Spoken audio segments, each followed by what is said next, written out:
Hi guys, welcome to today's iOS 18 guide. In this video I'll show you how to permanently delete recently deleted photos on your iPhone. If you already delete photos but want to remove them for good, this step-by-step guide is for you. If you find this helpful, don't forget to like and subscribe. To delete recently deleted photos permanently on iOS 18. Open the Photos app on your iPhone.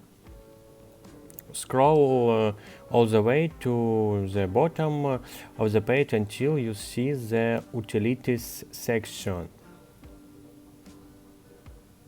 Tap on Recently Deleted. If the Utilities section isn't visible, scroll to the bottom, tap Customize and Reorder, and select Reset. To ensure utilities and media types are added back to the Photos app.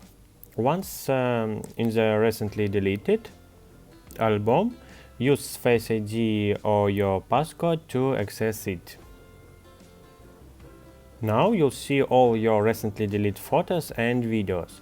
To delete them permanently, tap Select, then three dots in the bottom right corner, and choose Delete All. Confirm by selecting Delete from this iPhone.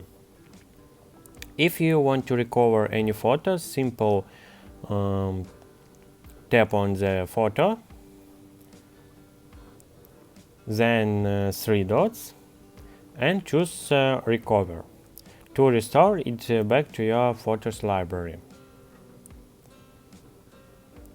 Once deleted, your recently deleted album will show no photos or videos available, meaning everything has been permanently removed. And that's it. That's how you permanently delete recently deleted photos on iOS 18.